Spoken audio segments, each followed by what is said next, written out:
by two marauders, Nikto. You must remember those words. Gordon's alive. You know what the Turing test is? I know Kung Fu. Dead or alive, you are coming with me.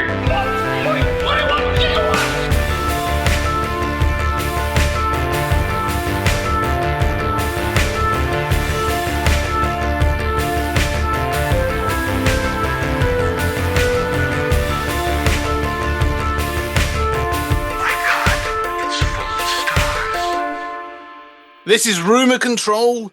Here are the facts.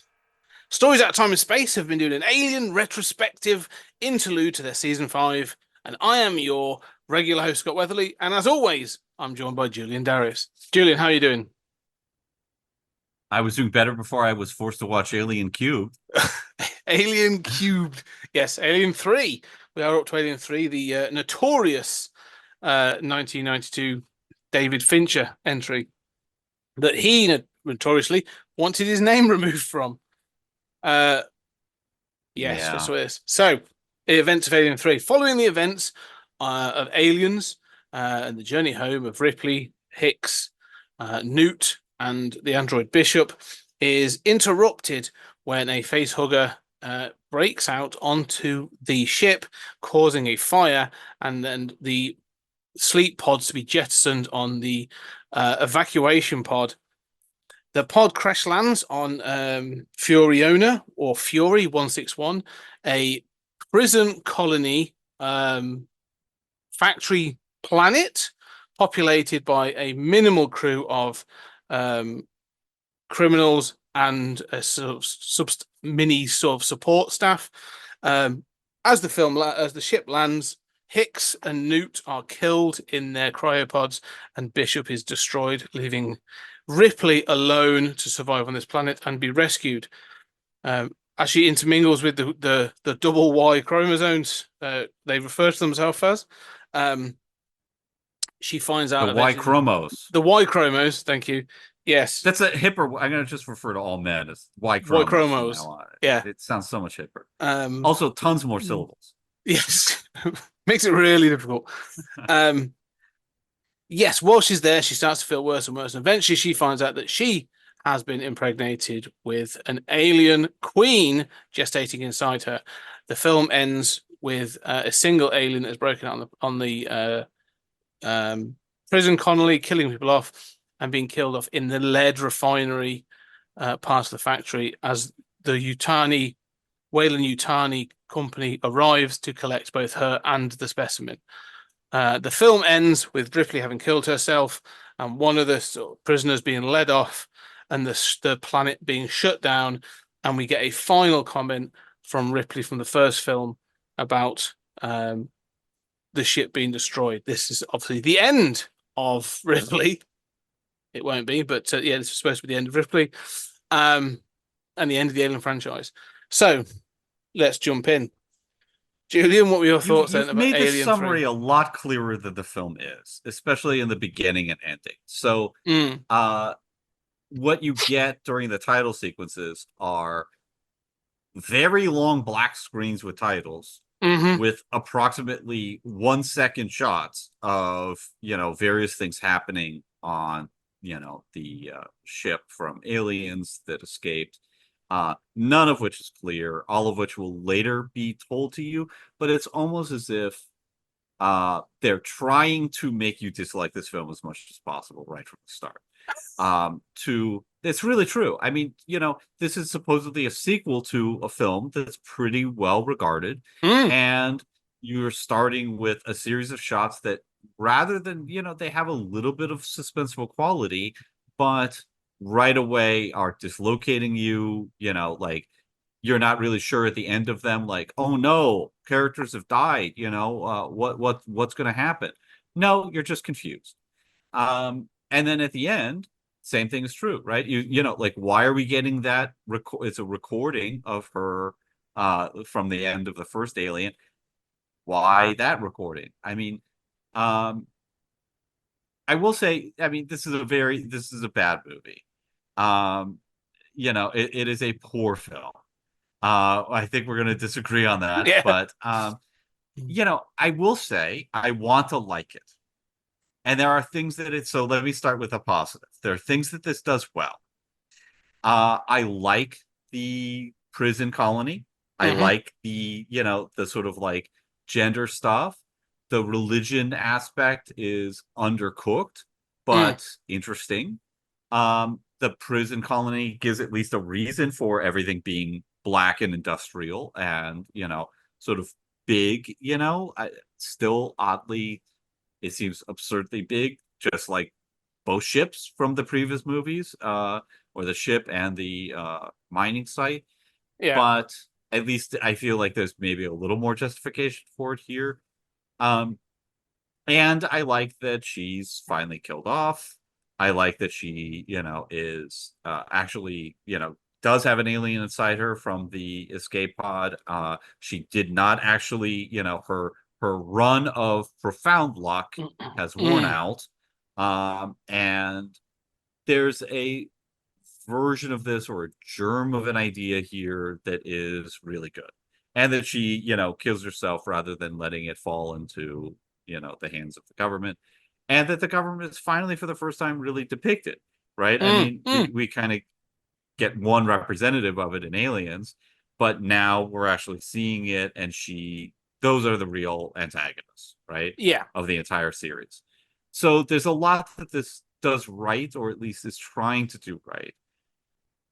The actual movie does not do any of this right and manages to sort of,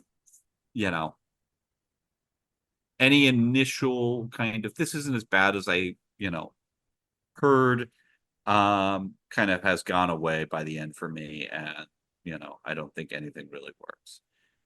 But there are things that I would praise it for, much in the way that I would praise like Terminator 3, right? Like Terminator 3 is doing the right thing in a lot of ways, right? X-Men The Last Stand is doing the right thing in a lot of ways. Their execution is probably better than the execution here. As third movies that are trying to kind of wrap it up and go where they need to go. All right, so I that's my initial say. So sorry for ranting. No, it's good. I like this. It is interesting. So, I recognize that this film has flaws, especially the theatrical version. I think the theatrical version is lesser. There's two of the versions. There is the extended version, and then there's what they refer to as the assembly cut. And the assembly cut's sort of been one of those things that's a bit of a rumor. It was released potentially on DVD at one point and stuff. But I've seen the extended version. The extended version I do prefer. I really like this film, but I didn't originally. And the reason I didn't is because I feel by killing off Newt and Hicks, it kind of throws away, everything it tried to do that was achieved in the last film. Fine, and I sort of get that, but I also kind of appreciate that this film is desperately trying to go back to basics. It should be noted that this isn't the versions of this film that was made in pre-production is crazy. Like there are so many versions of what Alien 3 was going to be. Dan O'Bannon, who obviously wrote the script and everything for the first one, pitched a script that had Hicks and Newt and Ripley in it, and going back to Earth and doing all this other stuff. Recently turned into a comic, I think. It was because I've read it, but it's in about the last sort of 2 or 3 years. And then when they got to this idea, they were like, no, we don't want to do that. We want to go something. The original version was all 3 of them surviving on this planet.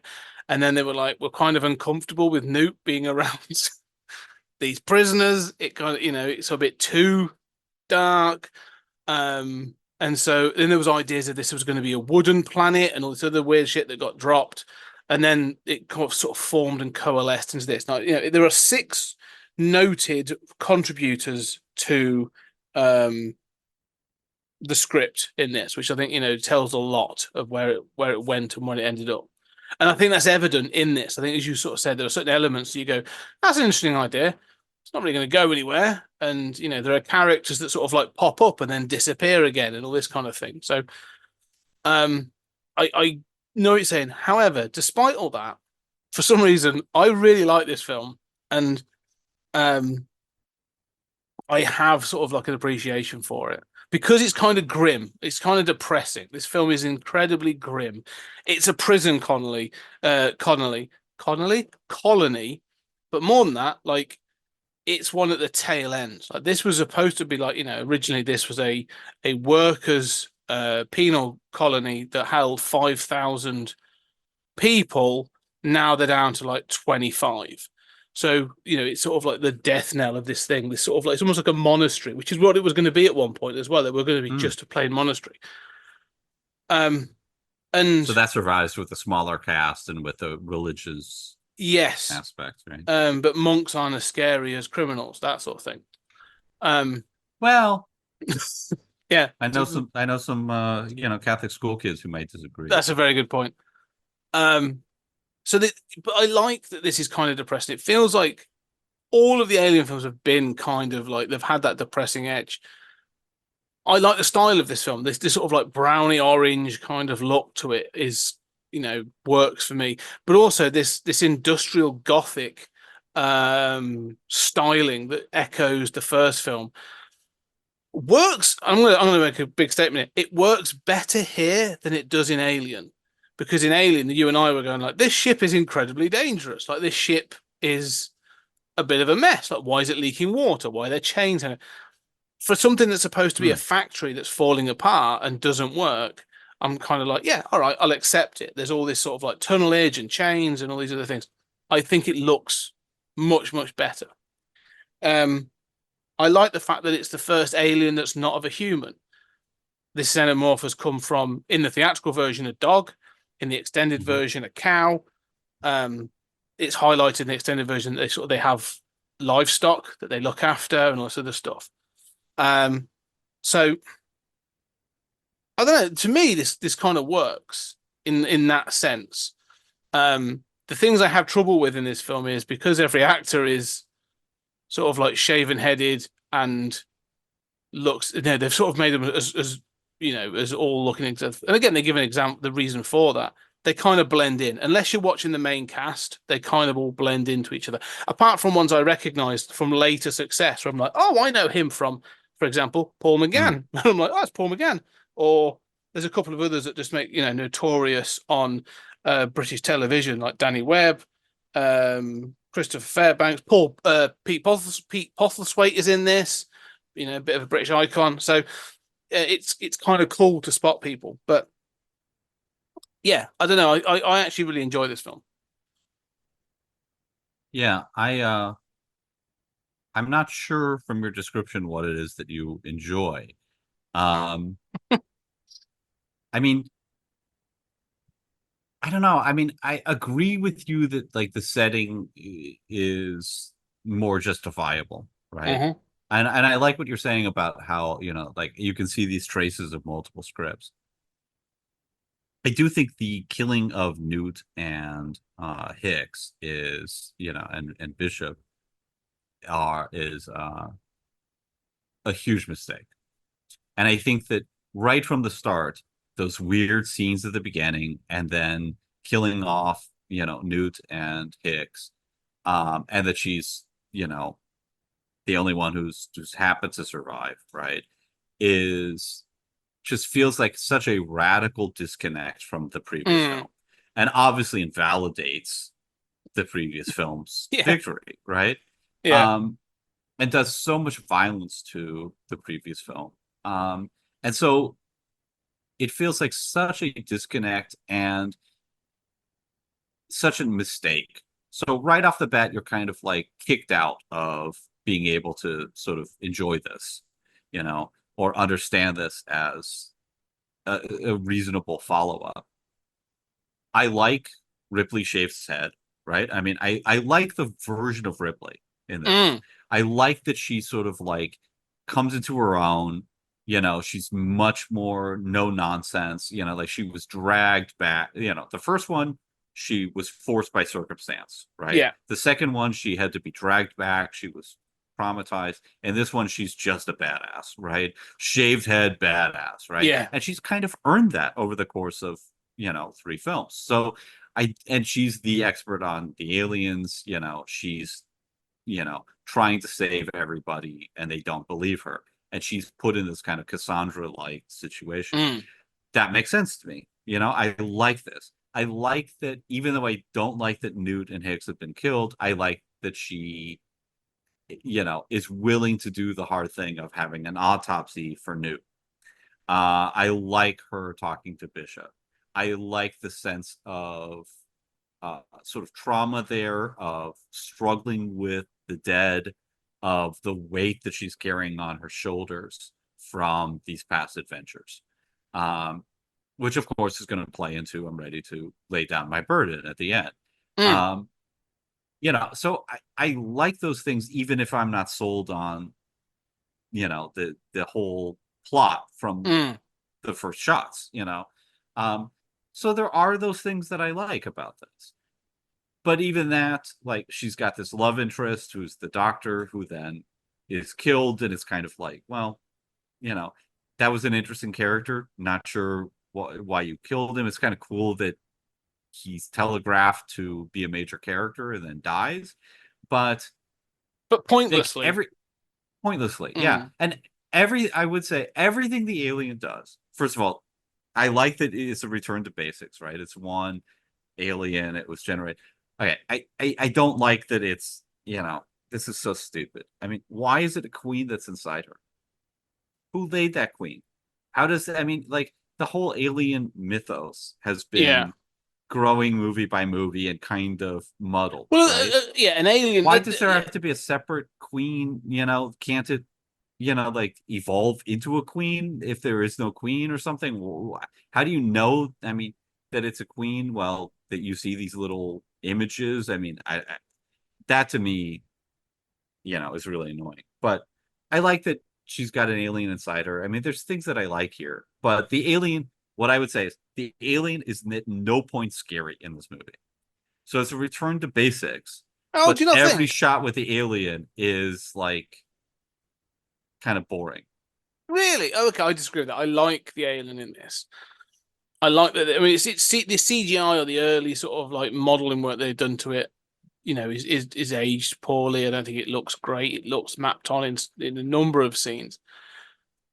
But I like the way it moves. I love the fact it's a slightly different xenomorph because it's birth of an animal rather than a human. So it's slicker and it's got slightly different looks. They've gone for some sort of, it's closer to the original, as you said, it's closer to the original film than Aliens. But I do think it's kind of it's they do some good stuff with it. Like there's some interesting bits, like when when the three prisoners are sort of doing they're mapping things out and they're using the candles, and then the candles start to go out and stuff. It's all haunted house again, like we're talking like horror cliches and stuff, but like the alien sort of like coming at them is sort of like its movement with its tail and stuff is obviously blowing out the candles and stuff like that. I think it's good. I personally find the alien much more appealing in this, especially as a one-off, than even in the first film, because it's sort of like going back and watching the first film, it looks clunky. We talked about, like, we understand why it had to be hidden by the dark. And so in that, there's only a couple of scenes where I'm like, oh, it's scary. There's a couple of, the jump scare in the vents, and towards the end of the film when it comes out of the parts of the thing. I think it's more effective here when they're able to show that it can, it's able to run up walls, and it's alien in its truest way, really. I like when it's crawling on the ceiling. I like the kind of cat-like maneuvering of the alien here. And I'm willing to forgive the early CGI kind of, bad matte work and stuff like that. I like that this movie knows that it's not as limited as the first movie, and it knows that it wants.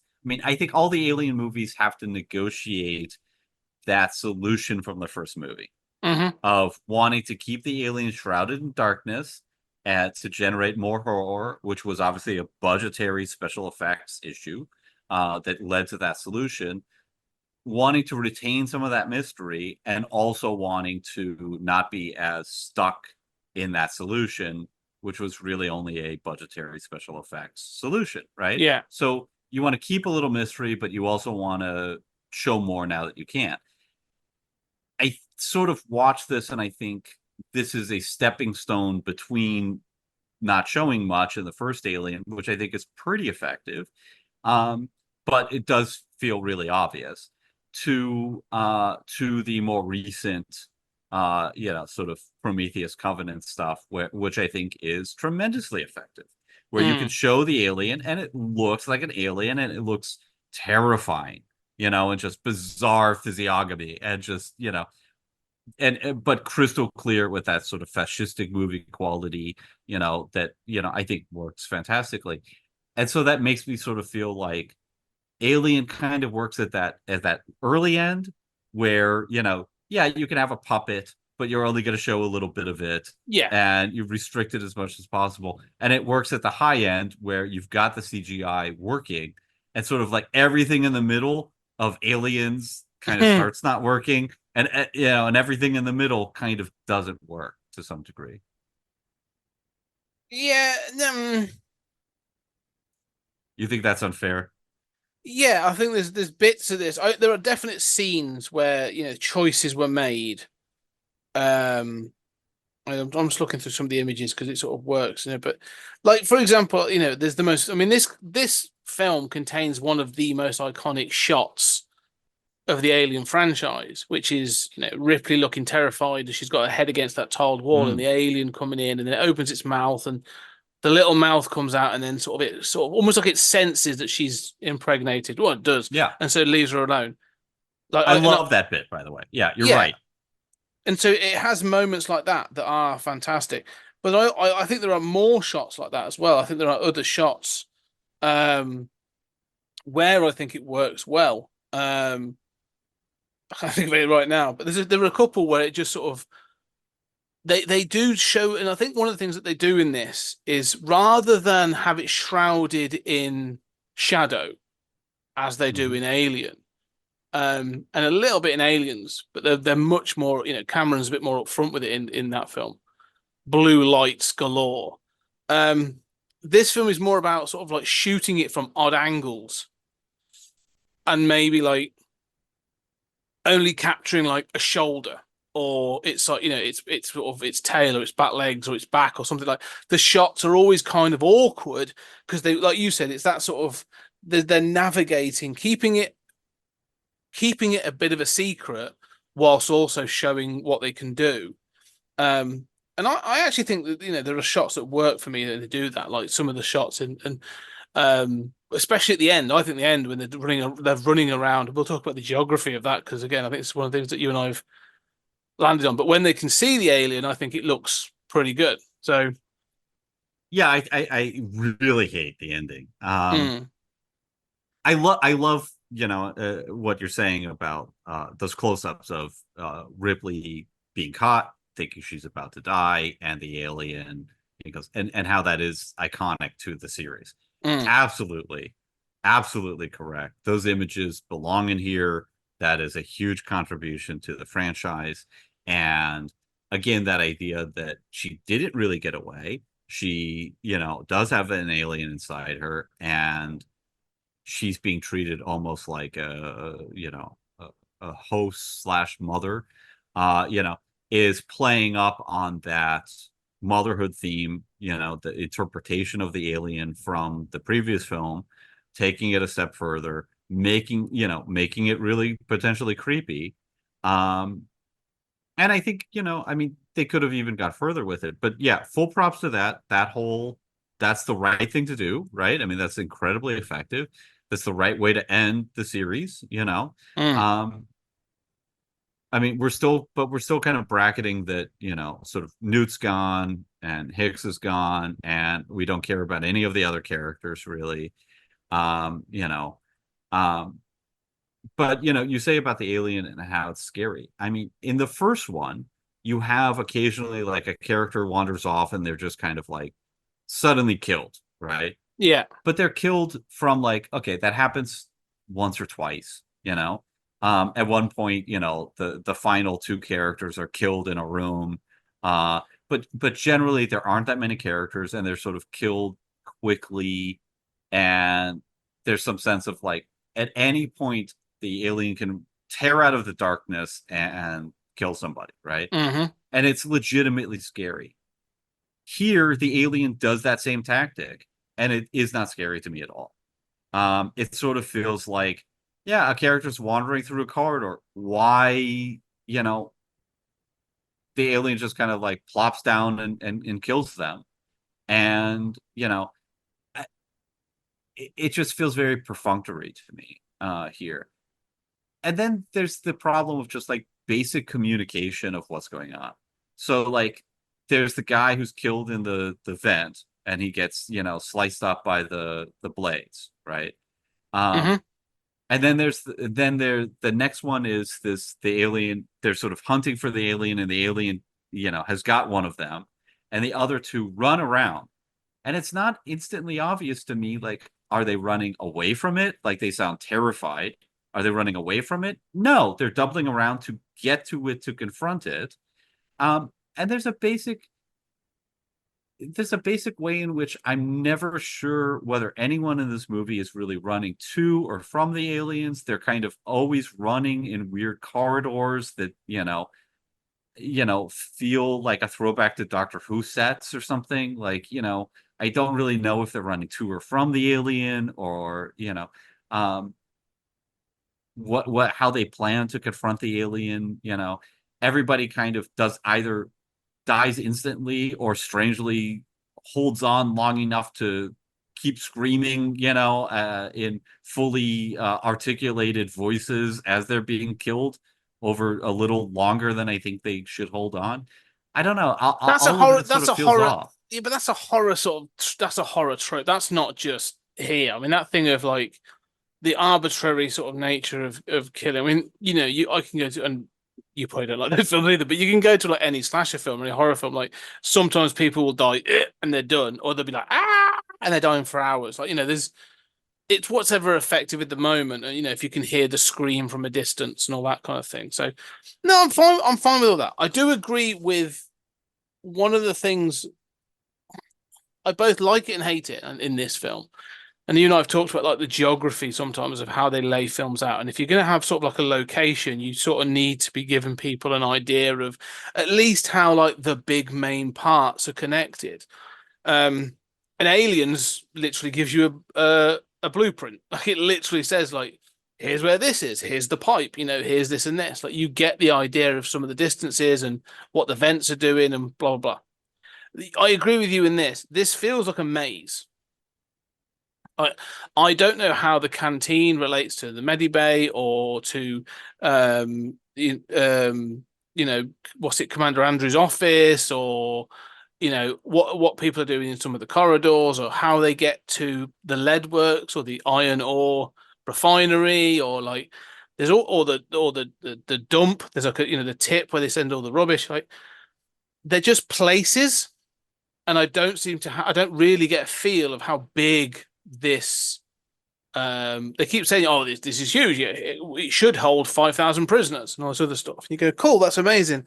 Show me then, how, that actually there's a problem here, because in order to get from A to B is actually quite a long distance, and that's kind of dangerous now.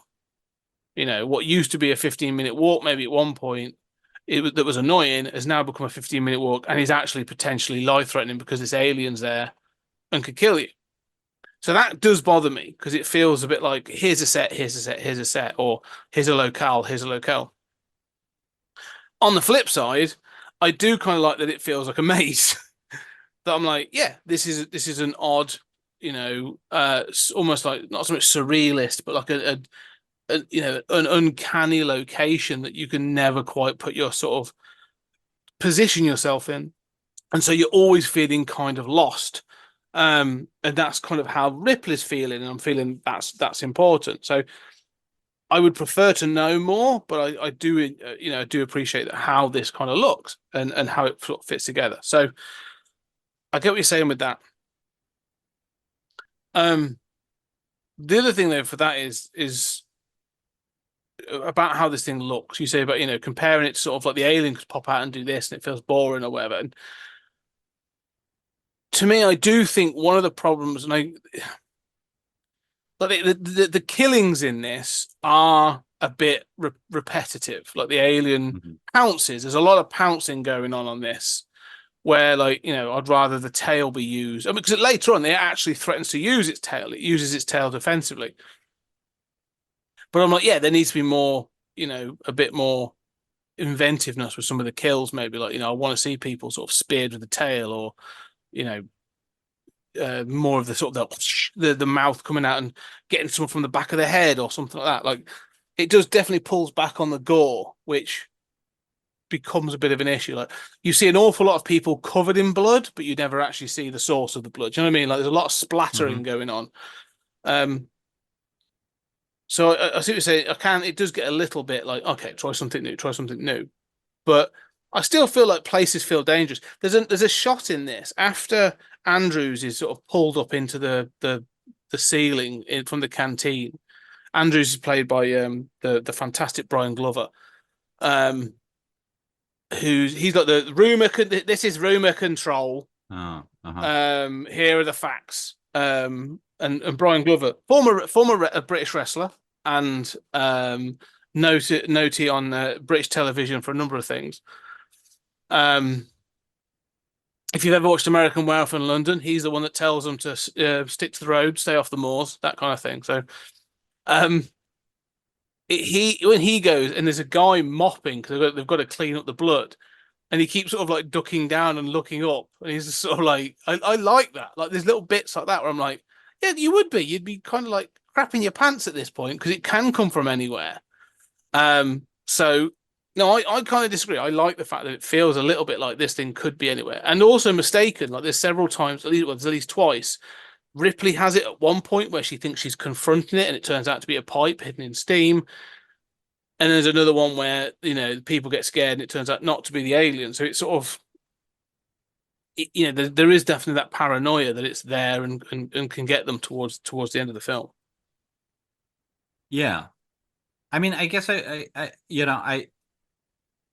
it's the right thing to, you know, kill the confident warden, right? But I don't know how they like. I don't know, like, where is the alien even coming from in these different shots, right? Like, you know, when the doctor is killed, which happens, I think, earlier. Right before that, because that's where she runs into the canteen to say, it's here. Yeah, like, so he's also killed from above, from a kind of like nebulous area, and you sort of wonder, like, is it in a drop ceiling again? Yes. Like no. So the way they kill, so Warden Andrews is killed from the drop ceiling. Like, it comes in through the ceiling and pulls him back up.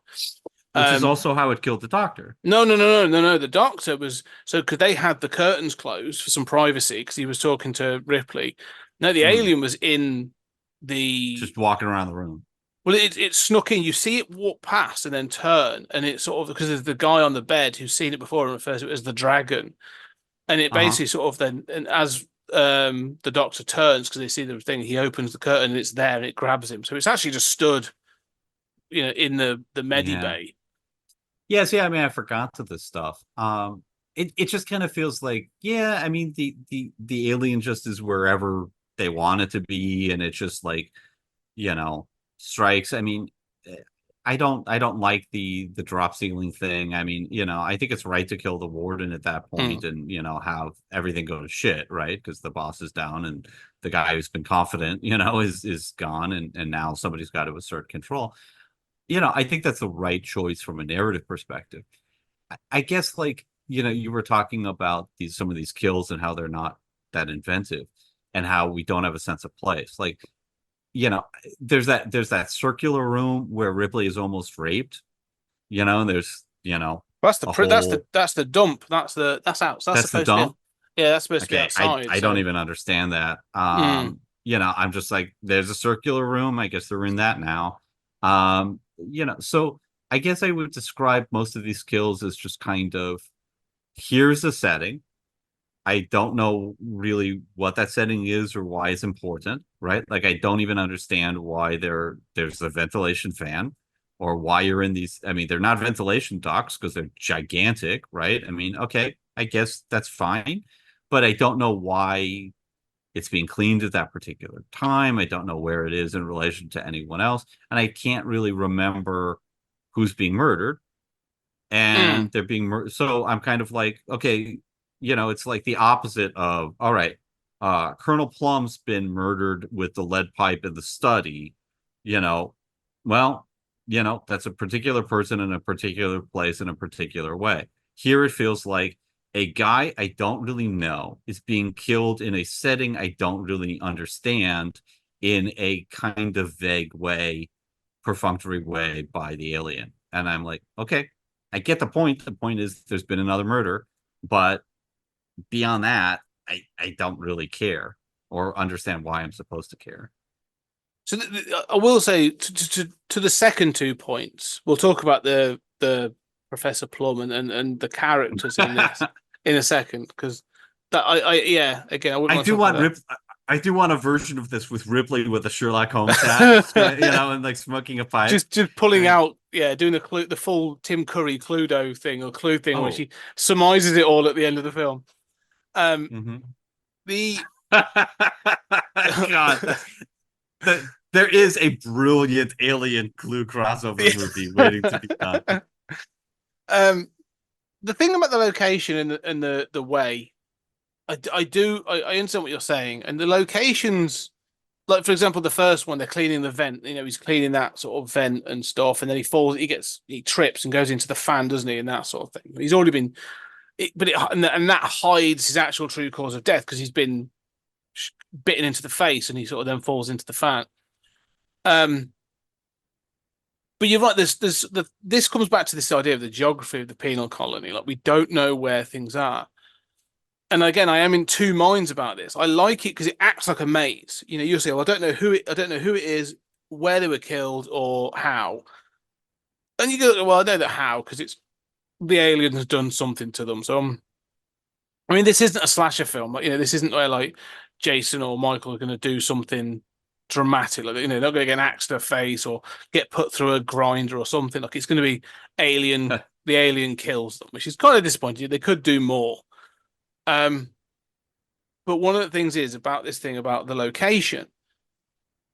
And again, I think, like you say, one of the things about the first film is kind of claustrophobic. Like, there's nowhere they can go. They are trapped in space. The idea is, even as the sort of the tagline is, in space, no one can hear you scream, because you're trapped in your ship. Like, that's the point. You are trapped in that ship with this alien as it kills people off. But one of the things that never seems to get addressed in this film is that they say this used to hold 5,000 criminals and a support staff of 30 or 40 people. And you go, okay, cool. Where were they all held? Where are the cells? So surely this thing must be huge. So you go, the alien keeps coming to this point. Cool. Well, we don't go to that point then. We know that there's rescue staff are coming in a week, and they say, oh, just put Ripley in medical, and you go, cool. Well, that sort of, you need to sort of keep reducing down the location that they can go to. Something needs to happen to reduce this down. Otherwise, it's too sprawling. I kind of like that it's sprawling and maze-like in the beginning, because it is confusing. It is kind of like disorientating. I actually like that. But I would like this to twist, and for them to be like, an accident has occurred and the cell block is now out of bounds. Like, we can't go into that. It's been irradiated. Some shit. I don't know what. Can't go in there. We're now trapped to these 3 units.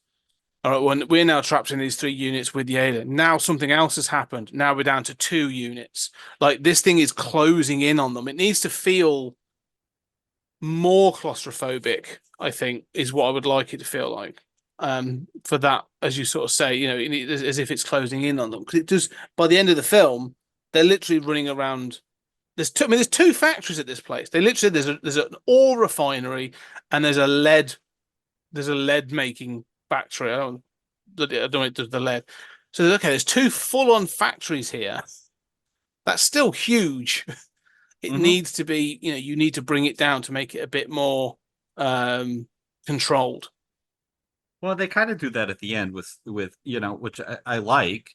The idea of sort of like sealing off different corridors and kind Yes. of funneling the alien into the lead smelting area, which we haven't seen previously, right? I mean, it's part of this lack of communication of geography. But okay, I mean, I do, they want to get it into a confined space. So that kind of works for me. But yeah, as you say, I mean, it's just a kind of sprawling. I like some of the shots of like these long corridors, but as you say, it's sort of like, where are all the cells? You know?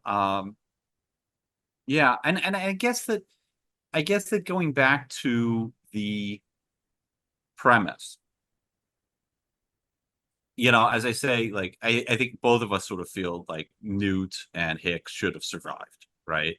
You can kill them off over the course of this movie, right? But they need Yes. to have survived. Um, you know, the so it, the other thing is, why has this thing why has the escape pod happened to crash on this, breathable planet with, next to this old facility? In the first two films, like the first one is very contained. The second one, for as much as I was critical of it, follows very logically and inevitably from the first, right? And what my problem with the conclusion, notwithstanding, it's very logical that she's back on Earth and she, they have investigated the ship and they need to go back to that place with Marines. Okay, follows inevitably, right? It almost, it has that sense of inevitability. Here, it feels, the entire plot feels random from the get-go. And so if you're going to have her randomly encounter a prison, right? That's a thing you can do, right? But it's got to really justify itself, right? Like it's got to really, because it's not going to feel inevitable, right? She could just as easily encountered a space station, or easily encountered, a uninhabitable planet, or, she could suddenly be an enemy mine with a, villain of the corporation that, doesn't trust her. I mean, it could be literally anything. So that lack of inevitability, you've really got to sell these choices. And so I feel like it tries to sell a little bit, especially Newt being dead. Hicks is just forgotten. But it kind of sells that a little bit. I'm kind of sold on that, but I never really wind up I think the prison is an interesting environment, but it never feels like, yeah, this is where it should be taking place. Does that make sense? Like, Yeah. No, I agree. No, I agree.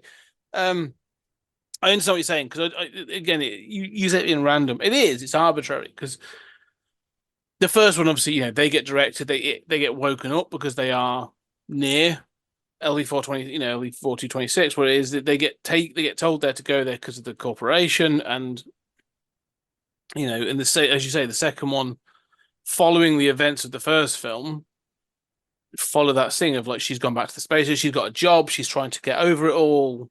There's been the investigation, and then because of the acts of Burke, the events of the colony take place, and so she gets dragged back into the mess. Fine, all of that makes kind of sense. But you're right. I mean, this is one of those things. This is one of those movie things where an escape pod, which has been jettisoned, and doesn't seem, this period of time. I mean, this is because there's a comment she makes in this which makes me laugh, actually. But we don't know how. This is, well, she's asleep, so it doesn't really matter. They're on their way home. The Sulaco's on its way home to Earth. Something happens, it gets jettisoned. Okay, well, it kind of would have made more sense if it was, again, floating in space for a period of time and just happened to get caught in the gravity and stuff. You go, okay, it's still random, because it could have been any planet, as you sort of say. But not only is it a breathable planet with this colony on, she lands in the sea right next to it on a planet that it could have been the other side of the planet as well. So you kind of have to get past that. And it is a big thing to get past. I mean, everything that's in the setup of this film is a bit of a problem. Mistake. Is a bit of a problem. Well, it is a fundamental mistake. I Because where mean, does the face hugger and come? does violence to the previous two Yeah. films. Well, the question I asked is where does the face hugger come from, and why didn't it attack them when they were awake? Yeah, right. Um, yeah, and it doesn't really have a solution to this. Mm. You know, yeah, I'm not really sure when she got impregnated with. Yeah, I mean, that shouldn't be a queen, but why she got impregnated with, you know, Well, uh, there's a pod with a cracked glass and um like burn on the side, like the acid blood has been used on the lot. right, She assumes, and they don't tell her otherwise, that it was Newt's pod, but it wasn't. It right, was hers. So it was when she was in her cryo sleep that she had the face hugger on her and she was impregnated. right. So presumably, the others have been killed through accident or Yes. by, Well, I yeah, guess, accident. Well, But there was a face hugger. the doctor says, like, in the crash landing, when the EEV or EVV, whatever it's called, basically the escape pod, when it crashed, a support beam fell and pierced Right, through Hicks, so he's killed instantly. And when it was in the water, right. Newt drowned. Newt's pod was cracked and filled with water, and she drowned in her sleep. And Yeah, then, and even I will say I like the shot of her dead in the pod where her mouth is gaping open, and even yeah, though they say later like she died instantly or whatever, it's like, well, no, we know yeah, otherwise. yeah. Right? I mean, this film Uh, is kind of brutal in that sense. Like, it is a brutalist film in that, like, it's gonna not just kill off Hicks, it's gonna kill off Newt. Show you Newt, dead Newt, rather than dead Hicks, because it's sort of, and then it shows mm, you a sort of a kind of battered version of uh, Bishop. Bishop. But more than that, they Yeah, say they're going to have this autopsy on a dead child, and yeah, it's and in fairness, I mean, you could almost forget that Hicks was even in mm, there in the conclusion of the previous one because that conclusion is kind of messy. But yeah, I mean, I don't, the other thing is like, okay, so we have to believe that a face hugger was somehow on board, that there mm. was this whole series of accidents that happened to land next to this prison. Okay, and then the face hugger waited until they were in suspended animation to enter into Ripley's pod, but not the others. I guess it can only do one and then it dies, which I'm not sure it makes sense, but we've seen it previously at least. Right. But I'm still like, you still have to buy a bunch of coincidences. I don't buy that they all happen to die except Ripley, who happens to be the main character. I never bought that, but I also don't understand why there are these escape pods from the mini ship that already escaped. Like it's a tiny ship. Like, Mm. why does it have separate escape pods? Why can't just the ship land? Or the ship crash? Well, the ship's huge, isn't it? The Sulaco is supposed to be, and this is the thing as well. Is it really that huge? I mean, we saw it in the previous movie. Is it really enormous? Honestly, I don't know. But you've got to remember, like, it's got to be big enough that it's got two of those drop ships in. It's got a big cargo area. It's kind of long, so I've always assumed it was pretty big, like aircraft carrier size in space. Whoa. Don't we see it in the factory? Like in the end of isn't it? It's flown by Bishop at the end of No, the that's just a drop previous one. ship. No, that's the That's drop just a ship. drop ship. So Mm. they take that drop ship back to The Sulaco, yeah. the Sulaco, which is, right, which we've never seen. Have we even You seen see that? it. Like You see it like briefly in the yeah. previous You one? you you get the sort of like the floating space shots when when they sort when in the second in Aliens when Ripley says I'm in. She calls Burke and says Yeah. I'm in, and after that call, it cuts to Yeah. a sort of an in space shot of the Sulaco going past, and it's quite long, and it's got all the sticky out bits from the front and all that sort of stuff. Yes, this is just a mess, right? I mean, like, and partly it's the mess inherited from Aliens, right? Of not establishing that ship better. The ending with not focusing on Hicks and that, really cursory kind of quick ending. But this needs to redeem those problems, right? So it needs to solve those problems by, like you can't just ditch the Solacra, whatever it's called, that, you have not established correctly. You need to establish it correctly, and that means you probably can't just get the escape pods. You probably need to have it take place on that ship, or show that ship landing, or have the first act on that ship or something, right? Instead, I Yes. mean, it just seems like, so all of these, I never get over here I almost get over it, that the basic premise of this movie is wrong. I just, and arbitrary and wrong. And I don't know. I mean, I feel like it does. I like Ripley's shaved head. I like the alien menacing her, and that she's got the alien inside her. I like her choice at the end. But I don't know, I don't think enough is done with this prison. And I don't think the alien is menacing or entertaining enough to, this just feels like, I don't know. I mean, it feels like one of those third movies in the franchise. Except it goes off in a different direction that I feel like at least X-Men or Terminator or whatever seem to more logically flow from. All these films, right? I was going to talk about this. There was two things I was going to talk about, because you are right. I mean, this film suffers from that sort of like, you say like second album for musicians. It's the third film problem in a franchise is always because your first film is your origin story, then you can do something big and better, and then you're sort of stuck with that third film of going, well, where do we go? How do we sort of like, do you stick into a formula where you're going to go, that's now the formula, the slasher sort of franchise of, here's the killer, bunch of people, kill them in this place, right? That kind of thing. So you're looking for this thing, and I think this film does suffer from that, because you're right. I mean, this film is carrying the baggage of Aliens, and I agree with you, sort of like the problems of like, it's quite clear they wanted to strip this down, and they were like, okay, well, Hicks and Newt are now baggage. We've got to sort of figure that out. How do we solve that problem? But they choose to go in a certain direction with the film franchise. And you say, let's look at some of the other franchises around this time that are doing the same thing. Terminator starts as like a dark thriller, like it's a chase horror movie in the first one. The second one is a full-blown action film.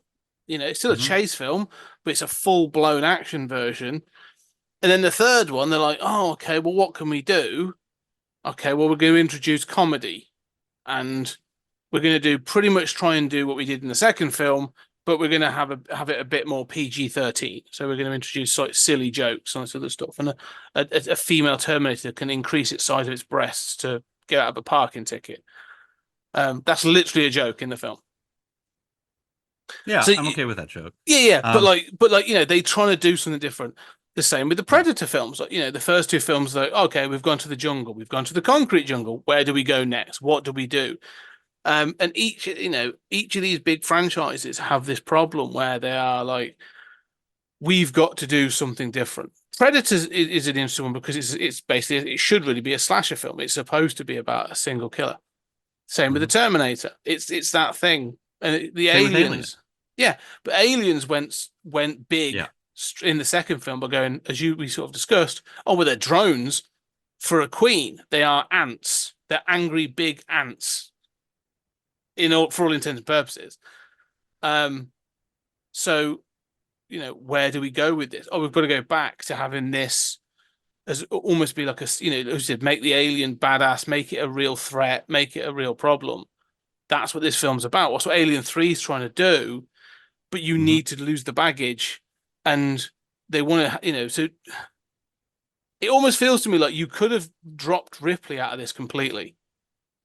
And maybe sort of gone, we're not going to go Ripley, we're going to go, a third entry is actually going to go completely different. And you could have just had this on this planet. they could have found, the prisoners could have found something and brought it back and all this other stuff and removed Ripley from the equation altogether. But Sigourney Weaver is the franchise. So you need so you need Ripley. So I can see the push and pull of what they were trying to do and where the problem lies with this. Because all those other franchises, we'd said they don't know, like the Predator's the easiest one because Predator becomes that's the money shot. Like they were like, we're not bringing Arnie back. We're going to have Danny Glover in the second one. Fine. I actually really love the second film, but like the only returning factor is the alien, right? Mm-hmm. That's always going to be the returning factor. Terminator, they backed themselves into a corner because they were like, well, the returning factor has got to be Arnie, this robot that's not supposed to age because it's a production thing, but it kind of does. So we're backed into a corner with an aging actor that's got to keep looking as good as he does. But the same sort of problem is with Aliens, when like you're supposed to, they make Ripley Sigourney Weaver, it becomes her franchise for these first 4 films, when the aliens should probably be the stars that you're coming back for. Does that make sense? It would have given them much more freedom. Tension there, right. Yeah, and I think you're right. I mean, I isolated on that, and I think correctly with the last film that making this the Sigourney Weaver franchise, right, is limiting. And that obviously is a problem with Aliens with its conclusion, But they make it worse. Yeah. So what I would say is like these third films, and I've always been fascinated by our discussions about sort of these franchises and how they follow these patterns. And we've had a lot of productive, and I think you're very insightful on this. What I would say is like the third film, I mean, having gone big in the second film, right? The third film has a unique task, and the third film has to follow through on the premise of the first 2 films. So like that has to be what happens, because essentially you've had a threat in the first one, you've had that threat escalate into the second, and the second is your big bombastic, orgy of violence and what you can do. Your third one has to be the intellectual one. Your third one has to be the one that says, okay, what is the essence of this story? We can repeat the second one endlessly, right? But obviously that's going to get tired pretty fast. What is the essence of this story, right? So you look at like X-Men. The essence of the story is mutants in this world are going to fuck up this world, right? Like the normal global order of nations is not going to outlast mutants, right? There's going to be a, huge event where like 1 million people die, or something like that. And X-Men The Last Stand kind of tries to do that, but at least like it knows that it's got to do that. Mm-hmm.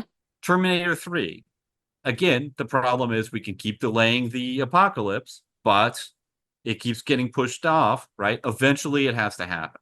So, spoiler alert. I mean, massive credit. I mean, the ending of Terminator 3 is the best ending of any Terminator. 100%. I agree. Just the balls that took. I love that so much. Especially the movie itself. Especially that they sort of do this weird sort of like the first 2 acts are kind of messy, and then they're like, oh, but the ending. Oof. Yeah. And when I love it. And so for me, like, okay, so it fails to do, it fails to recapture the magic of T2. But, it's saying, look, we know we can do this forever. We'll do it one last time. It fails. But then it gives you the intellectual basis of those movies, right? So it seems to, I mean, look, the Transformers movies, the original Michael Bay trilogy, this is the world's going to get fucked up. You kind of see that in the first one. The second one is a complete mess, and the third one, they're like, we got to follow this up. And Chicago is taken over by the Decepticons and shit gets fucked up. And world history has now changed, right? Like that's where you got to go, right? You got to follow through on your intellectual ideas from the first 2. So how does this do that, right? It has Ripley die, right? That's good. Right? She gets pregnant with an alien and dies, right? Okay, so far so good.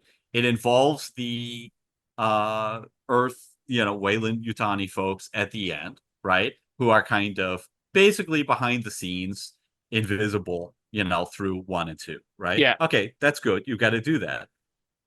Other than that, it really doesn't follow through on these ideas. No. Well, I mean, I think the way that it wants to is she is the safeguard. She is the ultimate survivor, right? So you can't keep having her survive endlessly. You got to kill her off. Okay, smart. You recognize that, right? She is also the gatekeeper, who is the sole person who has in the second one known from her experience you cannot bring these back to Earth, and that has been a key issue of the first two. We've got to follow through on that. It's been very easy for her to do that in the first two because everybody dies, right? Mm-hmm. That needs to be the conflict of the third one. Yes. That's not the conflict of the third. No. This fundamentally fails to really follow through on that intellectual, challenge. I agree. So that's my theory about the third film. Okay.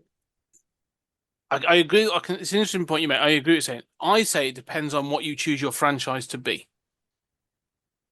So I think the franchises you said, I think it was on this show or before we were on air, we were talking about you saying that sci-fi is your genre, and we were talking action films, weren't we? We were talking about not outlasting their welcome and that sort of thing.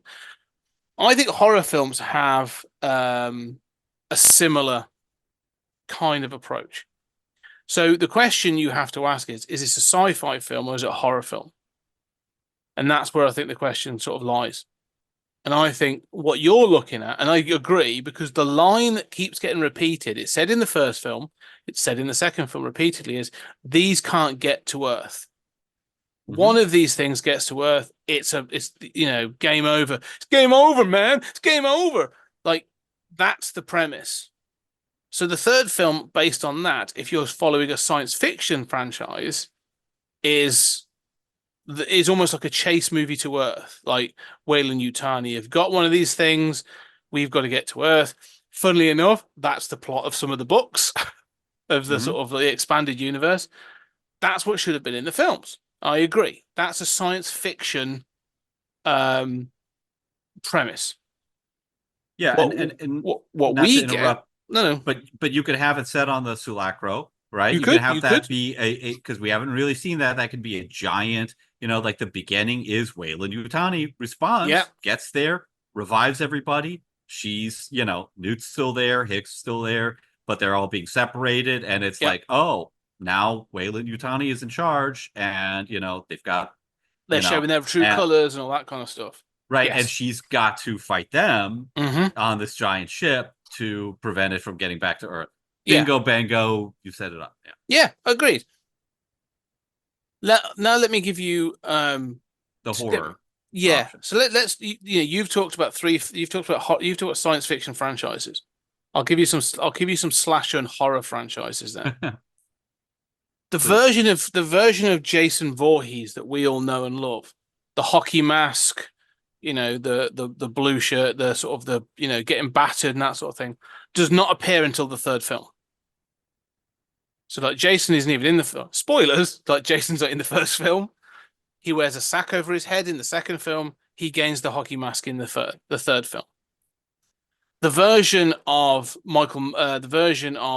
Freddy Krueger that we know and love, the sort of is not really defined until the third film. Like the first one is an out and out sort of dark kind of, it's got those, he's a child rapist and all this sort of, like Freddy Krueger is evil in the first couple of films. The second one is a sort of a weird sexual awakening, coming of age kind of slasher film, but it's good. But in the third film is when we get Freddy given, all the one-liners and the dreams become relevant to the person, and the killings are sort of inventive around who the person is. So that's the Freddy Krueger that has become famous. Third film defines the character. Halloween decided to do something completely different. They were like, we can't follow the formula. Gave us Season of the Witch, where they were like, we're gonna define this as being an anthology franchise. That's what we're going to try and do. Which I'm so glad has been reevaluated in recent years. But you can see that what they're looking to do is we need to find a formula that becomes repeatable. That's what they're all looking to do. What is it that what's the thing that we can pump out year after year that is going to sell tickets and makes it so that the thing that you want to see is the killing thing. That's what you want to see. What's the killing thing that's there to do? Same with Predator. Like Predator 1 and 2 are very similar. It took them another 10 years for them to say, or even 12 actually, 12 years, how do we define the third film in the franchise? And they went with Predators, so they've really sort of struggled with that because they don't know, is this a horror franchise or is it a science fiction franchise?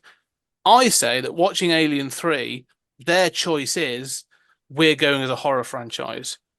We want to go back to basics where it's a killing thing versus a group of people in a location where you can build up tension and you can have gore and do that sort of thing. So I don't think this goes far enough to be that thing.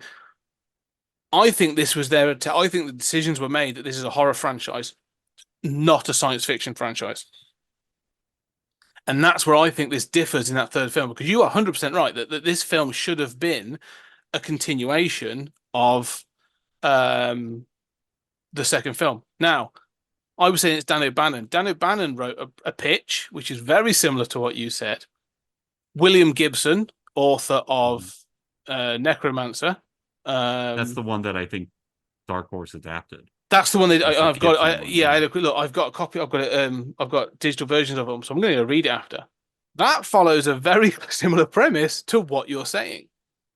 They wake up on a platform and Ripley's missing, and it's Newt and Hicks, and you introduce some of the characters, and it's about what the hell what is it that Weyland-Yutani are now doing that we don't know that they're doing, and then we find out they've got aliens and stuff, and they've got the face huggers and stuff.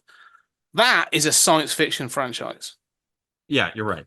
This is a horror film. This is a horror film. They've chosen a very different route. And I think that is where that's where this franchise goes wrong. And I think Ridley Scott returning with Prometheus and Covenant tried to right that path and kind of overcorrected by introducing a shit ton of lore that I hate, but that's besides the point. So I agree with you, but I think that's where the decision is made. I don't know what your thoughts.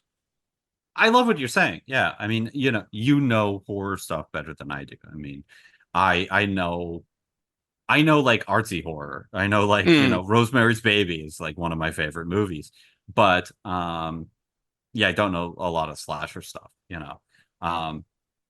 American Horror Story is like as close as I get to it.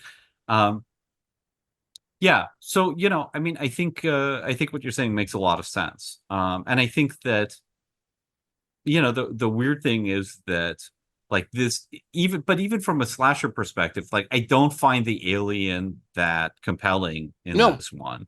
And from that perspective, it's like, right, you've demonstrated a kind of appeal that you could just kind of like do. Okay, it's an outer space prison. It's an outer space factory. It's an outer space station. You can put the alien on all of these things and just have it kill a bunch of people. And I'm sold. Like I mean, I've read Dark Horse comics that basically just do that I think are just compelling action movies. From start to finish. That I really have enjoyed. I don't know that this is even a good example of that, but the weird thing is, you're right. What you're saying makes sense. Even killing Ripley in that context makes sense, right? Like, Jason is the star, right? Yeah. The alien is the star, but then they never make those movies, right? Like Alien 3 is not well regarded, and they bring because Sigourney Weaver back. Well, this is the thing, and this is what we'll get to when we get to Resurrection, which it's all in the title. It's an interesting sort of concept of who is the star of your franchise. And I think, in the late 80s, early 90s, when we were getting sort of the birth of, I'd say, the film series or the franchise, like it was the start. Like there was always a start. Like whose name is going to go over the top of this? Like this is a Schwarzenegger franchise, or this is a Sigourney Weaver franchise, or what is it? What is it that's the pulling point of another example of this that's become a problem is the Scream franchise is exactly the same. So Scream, which is now on its eighth film, I think seventh film. Nev Campbell plays the main character. So it's her. Like every film has got to be sort of tied into her, and they made that almost like a murder. It becomes a whodunit. Who's behind the Scream mask? So the Scream killer's different every time, and it becomes this complex thing of why is she at the center of all this, and becomes incredibly contrived. And they tried to change it with the last couple of films, and it sort of started to work, and behind the scenes issues, but it becomes this thing of like, oh, our actor is now in their 40s or 50s or whatever and can't continue this franchise. We've got to hand it over. Well, that's a problem. It was easier when you have like Michael Myers and you can just have a different person playing him every time and it doesn't matter. Like that's the thing that they look at with these franchises. I think the same with the Terminator franchise. Arnie's now in his 70s, and they were like, okay, well, we still can we bring Arnie back one last time, and we'll make up an excuse as the sort of like that he's aged as a robot, and all right, kind of makes sense. I like that actually. It's good. I like Dark Fate actually. I think it's Well, but I mean, I like Genesis better than Dark Fate. I hate Genesis. We'll so talk much. about that. Yeah, one day we'll get there. But that's sort of like the swan song, isn't it? Like, okay, that's the out. Boom, off we go. Hand it over to another generation. Mm-hmm. And you need to be able to do that kind of thing. But it wasn't thought of at this point. They were just sort of like, we've got Sigourney Weaver, she's tied in, she wants to do this, we'll do it, But then there is that thinking of she costs more money. How do we make this cheaper? Is 20th Century Fox? They're renowned for being a little bit cheap on these things. Mm-hmm. It feels like that was the sort of direction for this, was how can we end Ripley's story and go off and do thingy? And because this didn't land well, they were like, okay, well, we've got to get Sigourney Weaver back, and we've got to, find a way of bringing her back, and we'll talk about Resurrection. Yeah, it wasn't planned out. This was they wanted to take this in a very different direction. That's the only thing I can think of. Yeah, I think what you're saying makes sense. I think the strange thing is that if this is designed to sort of end Ripley's story and continue the Alien story, it gives us no meat to do so, right? Like it seems that the sort of Weyland Yutani in encountering the Silacro or whatever it's called is a far more interesting plot, because then Weyland Yutani is, the main protagonist and the bad guys, along with the alien. And that gives you an infrastructure to continue these stories, right?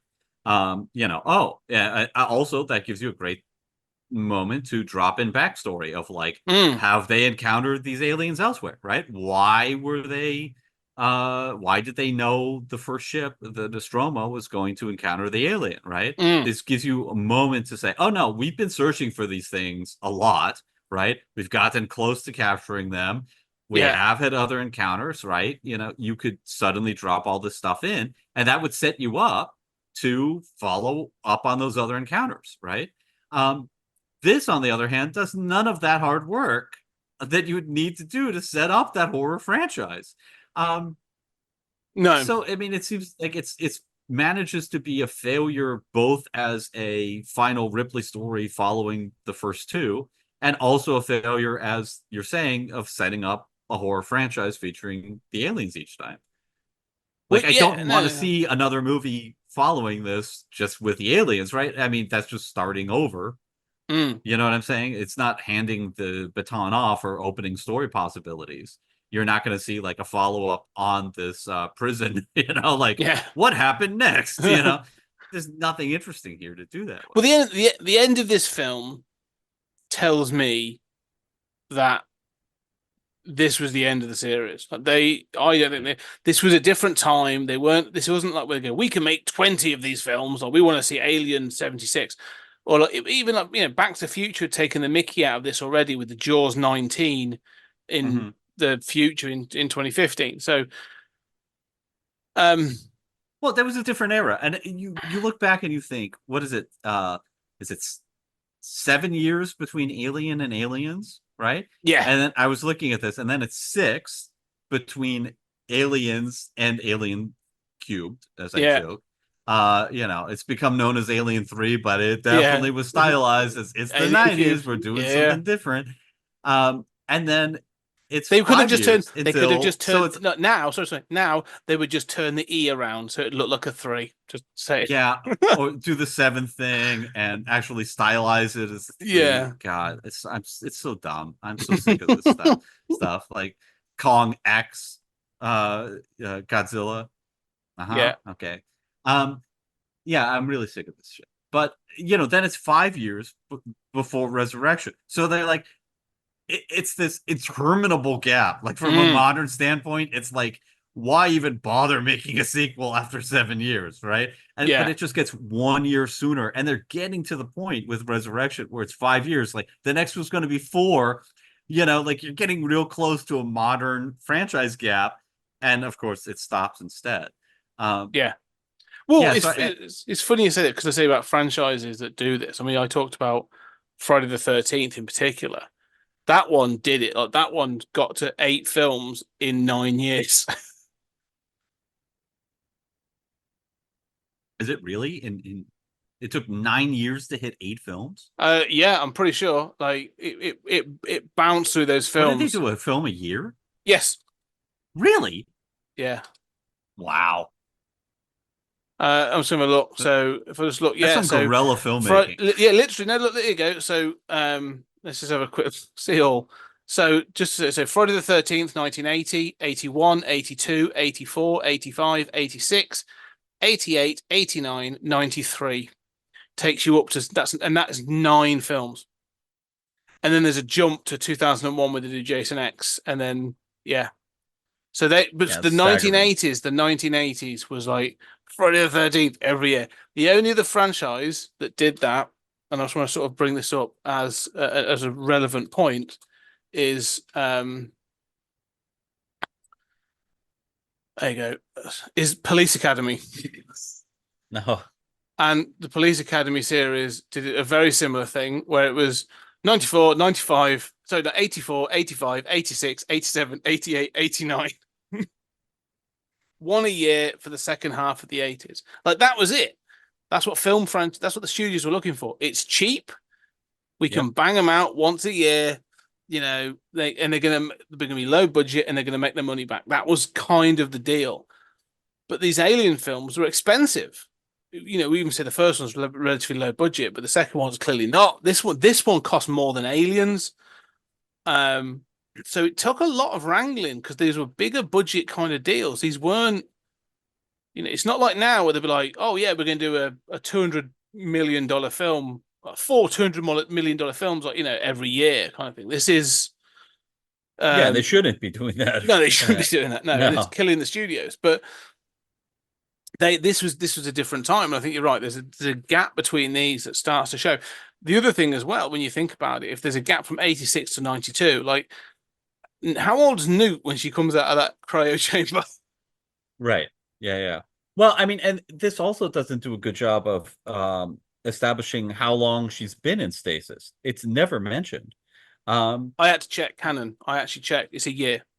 Yeah. So officially, right, it's like the same year. Yeah. It's like no time has passed, right? That's the official canonical answer. But that's not in the film. No. I mean, this could be a year later. It could be 100 years later. It's just not mentioned. The other thing that's interesting is, we had this discussion with the second one about does she have a child, right? Which is only established in the director's cut of Aliens. Mm-hmm. There is, again, no mention of her child in this one. There is this passing reference about you could go back to Earth and, have children, right? By the real bishop, scientist at the end, which I quite like. I Mm. do like that little twist there. But that implies, well, she doesn't have a child, or he would have mentioned that, right? Yeah. So, in terms of continuity, like there's some things like it's weird how this doesn't seem interested in establishing any of it, but also kind of does in, weird ways. Yeah. Well, I think this is that thing, isn't it, of what is to be taken as canon. Like the theatrical versions of each of these is supposed to be considered the canon. Um, but I know what you're saying. Like, this is as a third entry. It's because this is not an episodic franchise. This is a continuation. Like if like those horror franchises are episodic. Like it's a bunch of people get killed, move on to the next group. Usually, it's very sort of disconnected from the previous films. But this is a continuation of it. This is a saga. This is someone's story, and it does feel like this does. Tonally, I'm fine with the tonal shift because each film's tonally different. That's not a problem. But it does feel like a bit of a. I know what you're saying, but it's a bit of a piss poor ending for the Ripley character because it's not. I like the fact that it kills her off. I do. And stuff, but there are elements, like I say, well, I wish this was a different story. The version you've said about them being fighting on the Sulaco and aliens maybe breaking out on that ship, much prefer that. That's a much more interesting continuation. That the franchise then becomes about. The end of the film could kind of. Well, we're going to get to Resurrection and the ending of Resurrection. I don't want to spoil it, but like, kind of starts to think about that. But yeah, it's a bit late for that by then. Yeah, and by then it's the end of the franchise. Yeah, and thinking about like the first two were made for like the first one was made for 11 million and made 184 at the box office, right? So giant multiple, right? The second one very similar. It just I had it up. It was made for supposedly 18.5 million and made somewhere between 131 and 183 million at the box office. So again, everyone was happy. Multiple. Yeah. And Alien 3 made for a staggering 50 to 60 million, giant increase, and made 159 million, right? So this is the problem when you increase those budgets, is you're probably going to get the same box office despite the added budget. And so now it's only a multiple of 3, maybe a little less, that's okay. That's good enough to get a sequel, but it's not the kind of hit, investment that the first two were. No. I think the thing that killed this, I remember this because this came out in '92, but I remember this coming out, as I've said before. Like this film forms a bit of my like the novelization. I've read. You'd be shocked to know I own and have read the novelization. This is one of the first novelizations I read. Was Alien 3, and I remember this coming out when I was a kid, 1992, so I was 11, and I do too. I remember I had seen Aliens by that point. I'd seen Aliens. My aunt had let me watch Aliens. And it caused a bit of controversy in the family. But I remember this coming out. You let him see what? Yeah, pretty much. Yeah. And then, but I remember this coming out and people talking about it and being very much like oh, and Alien 3's coming out, oh, my brother's going to watch it and I'm going to try and get a copy, blah, blah, blah. There was all this kind of thing. And I remember then when it did come out, and I remember like all of a sudden, like the chatter about it, like that schoolroom chatter, just died. And I was going like, is anyone seeing this? Like, have you heard anything else? Like, whose parents watched it? It's great, like what's happening? And then it came out on video, like a year or so later, to '93, and that was it. Like I remember trying to get people trying to get copies of it and stuff, but like it was like there was a definite air of disappointment. And as I sort of look back on it now and watch it now, like I can imagine going into a cinema as sort of like, someone who is a fan of Aliens. You may have seen Aliens in the cinema. Now you're coming in to see Alien 3. And the first thing they do is kill off Hicks and Newt. Like, as you say, this film starts on a sour note. And not even in a sort of creative way. It feels like it's like, we're clearing out the baggage. then it goes from there. And so it starts on a bad footing from the off, which is a real sort of downer. Because I actually do think there's an awful lot of good in this film that is tainted by that decision. Do we think it would be a more interesting film if this had carried on in this vein? So they'd still crash landed on Fury 161, and but Hicks and Newt had been in the equation as well. Do we think, it would have been and maybe at the end of the film it's Newt and one of the prisoners that gets saved rather than Newt, Yeah, I mean, I don't know. I think that would have been better from the franchise standpoint, right? So, I mean, part of the problem with sequels is you have to say, is this a continuation of the previous film, or is this just a standalone film featuring some of the same characters that's, doesn't have any obligation to the previous films? And, I think usually the best sequels are more of a continuation, that they look at what's already been done and say what Evolve follows from it. logically. Yeah. Right. And I think Aliens does that, I agree. I mean, I have my criticisms, but it certainly does that. And I think this does not. This clearly has the decision. It's another alien story featuring Ripley. As you say, clear the baggage. Would it be a better film in the franchise for having Newt and Hicks and bashed up Bishop, earlier on? Yeah, sure, absolutely. It needs to have that. I'm still not sold that, they've crash landed next to a prison. This does not have that sense of inevitability, but at least then you could say, well, that was what happened next, and it feels connected to that first one. Yeah, but as you say, I mean, just the opening is like, it's just so, it's not just a downer, it's that it's demoralizing. Yeah. And it's done with these quick cuts, and it just feels so unconnected to what's gone previously. And I think that's always, a mistake in sequels, personally. No, I agree. I don't think I agree with that. I mean, I'm sort of look to wrap up, because the other thing I wanted to mention, well, the two things I wanted to cover off before you say is the cast, and is these inmates. We haven't really sort of touched on the inmates. They've all got shaven heads because they talk about lice. You've got Charles Dance playing the medic, and it goes on from there. But they all look very, very similar. It's a split cast between American and English or British, and so you get some really sort of cool character actors in there. As I said, Pete Postlethwaite's in there. But one of Paul McGann's in there, to be Doctor Who and other things.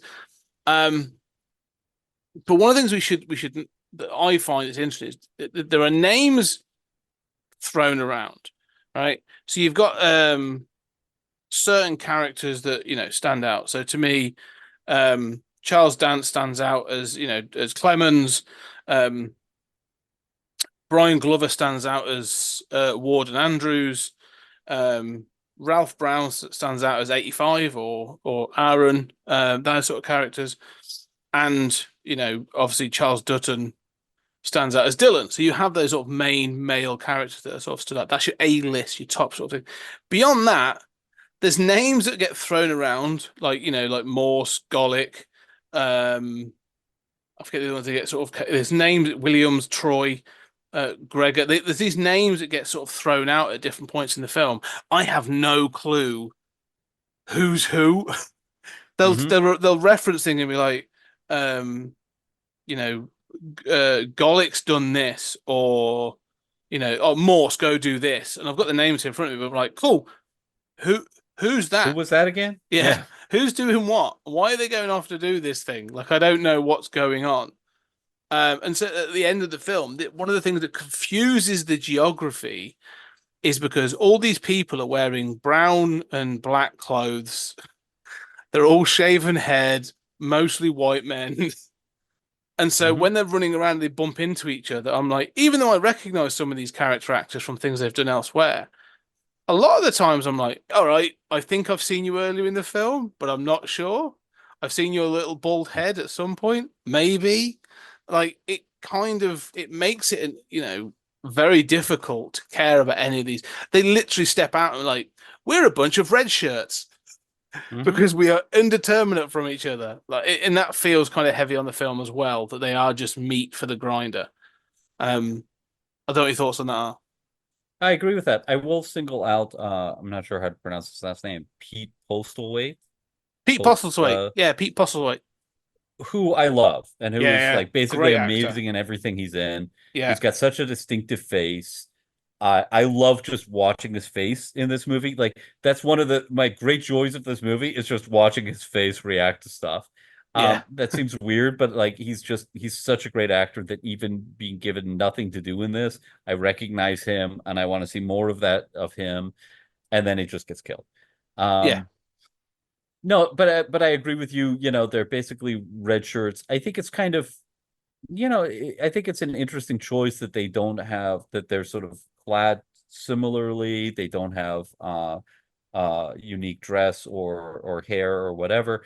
I kind of like that choice, but you have to then compensate for it in different ways, right? Give them a garnish that helps identify them, right? A tag or such a unique personality that, it's like, oh yeah, that's that guy who talks in a high-pitched voice. That's, everybody's got to have something that sort of identifies them. And it's not even clear by the end, like how many people have survived. There's no like countdown of, we kind of get the sense that there's like, 25 people plus a few guards, something like that. It's, I mean, not that many people have really died. I mean, at one point we're told in this explosion, 10 people have died, but we don't really know, how many does that leave? Who are You they? sort of have to do the maths yourself, like, and it's kind of hard because they start with there are 25 inmates and 3 custodial staff, so there are 28 people and 29 including Ripley, and then they get bumped off randomly, and by the end of the film, you're like, "There's 2 left." You're like, Yeah. where did they all go? I don't know. Like, yeah, and so for me, I mean, I agree with this. Ironically, I don't know why that doctor's killed because that doctor is like the only interesting character, outside of maybe the priest character and the warden. I mean, really, they are the 3 who are characterized, and the warden kind of has to die to be a moment of chaos, right? That like, oh, everything's unglued, right? The doctor should the film ends should not die that early, right? Well, well, I personally think that the last character we have is a character called Morse, played by Danny Webb, who again English character actor I know through a lot of television and stuff. But he's the one that sort of gets shot in the leg, and he's on that thing. He's the one that drops the lead on the alien, and then it says to it says to Ripley like, pull the sprinklers on the fucker and all that kind of stuff, right? Gotta say how much I hate that. Yeah, I was going to mention that next, but yeah, okay. But he's a character that's left. He's just a random prisoner. But really, like, not been characterized at all. No, but this ending should be Ripley and the Doctor on that platform, and it's his redemption. Like he got drunk and killed some people, and that's why he's on this this planet. Now he's actually taking control, and he's facilitating this sort of assisted suicide of Ripley sort of thing. Like, it should be an emotional moment, not just for us as watching this character die, but for him as well. Yeah, it feels like it's the wrong person at the end. They almost like they sort of ended up with this character, and they're like, oh shit, we've ended up with this one character.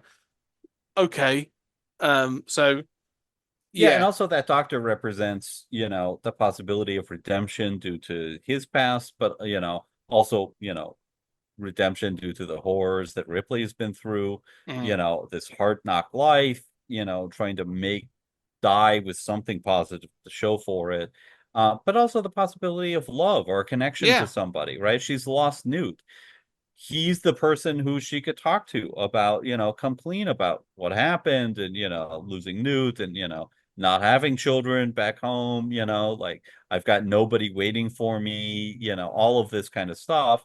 And then she's got to kill herself, and because it's the right thing for the species and for the planet Earth. Right, that would be a lot more powerful. And that's all there implicitly. A part of me kind of likes the perverted nature of just kind Killing of him like, off. yeah, anyone could die at any time, right? Yeah. Except this doesn't, those deaths aren't satisfactory to me, and it doesn't convey that sense of chaos that it doesn't use it for narrative fuel. No. Yeah. So, No. And I agree. It could be done an awful lot better. Okay. Ending of the alien itself then. So they drop the lead on it, and then it comes out the lead and molten lead, I should say. And then they drop the sprinkler on it, which is the cold water, which causes it to explode because of the metal expands as it cools. I'll leave it at that. What are your thoughts? It's terrible. It's just terrible. And not to mention the priest character, has, gratuitously sacrificed himself. That's the bit that bothers Nothing me. works. Yeah, Dylan staying in the sort of like the trough area and being like, go sister, and he's sort of like, no, you go too. Like, but and also she wants to die. She's yeah, just said, I'm going to stay. I want to die. She says, I want to die. And he says, no. And he makes the choice to sacrifice himself instead of somebody who he knows full well is going has to die. sacrifice herself. Yeah. And then, I know you say it's a horror trope, but like we've just watched the alien kill lots of people really quickly.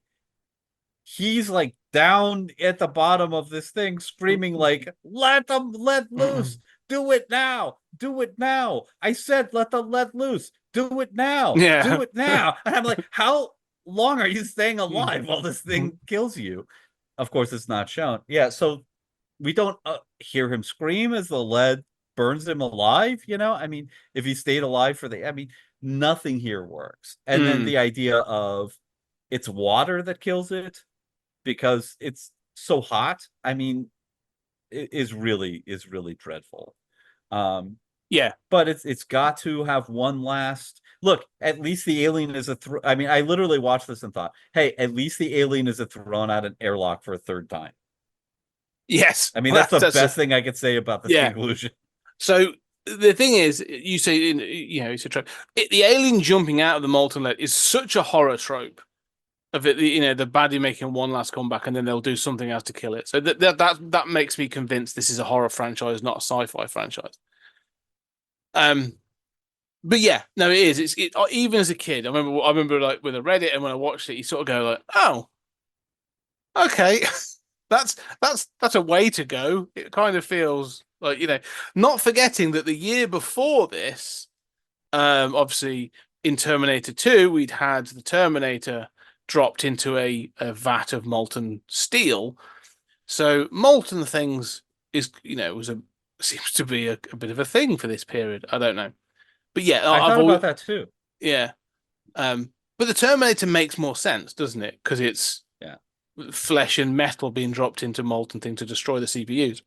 That makes much more sense than this. So well, I would have thought maybe like the alien's head bubbles out momentarily as it melts, and like, okay, maybe, that might not be totally realistic, but at least that would be your T2 kind of reference there, right? Like, as it kind of starts melting and cascading into the metal. Probably too expensive. Yeah. I don't know. I mean, but that would have been more satisfactory. But the furnace, this roiling mass of fire that Ripley throws herself into appears to be about like a meter and a half away from where the molten lead is. So there's still part of me going like, why did you need the molten? Why didn't you just get it to You could have done something to get it in the furnace, or like it feels. Yeah, there's also this thing of like the lead is so hot that it hasn't killed. I don't know how it hasn't killed the alien. I mean, we've seen bullets kill aliens left and right in the last film.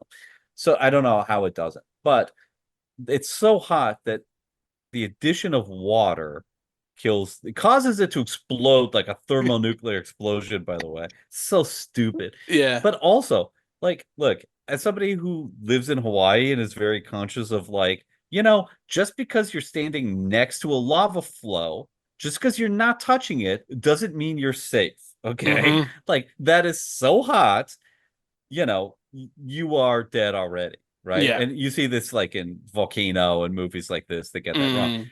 I mean, if you are next to that much molten lead, Yeah. as Ripley is like, no, you're dead, right? Yeah, I mean, your skin is scalded. You have, at the very least, you're gonna have trouble This is breathing. the difference between Cameron and Terminator 2 and the end of this film. Like Terminator 2, like when they do have all the molten stuff, like everyone's sweating, they acknowledge how dangerous it is, they have to run away from stuff. Like in this, like you say, they're just sort of like, yeah, it's there. And I'm as cool as a cucumber and I carry on. So yeah, I do agree the ending of this film is or the killing of the alien is weak and has always bothered me. Anyway, we're gonna look for wrapping up. So Where's the furnace that she falls into with this terrible explosion? Like, about how about does that? about 4 feet away, as far as I can see. Why didn't I they don't know. trick the alien, get the alien on a gangplank and just like blow the gangplank and make it fall into this giant furnace the Yeah, size of a aircraft hangar? we should highlight as well that this isn't the first time this was shot. So she falls in, and they shot it, and they had it where she just fell in. You know the bit she puts her arms out, and her Mhm. going backwards. That was it, and it goes to Bishop going no. That was the end. Right, that was all you sort of saw. And they did test audiences, and test audience didn't get it.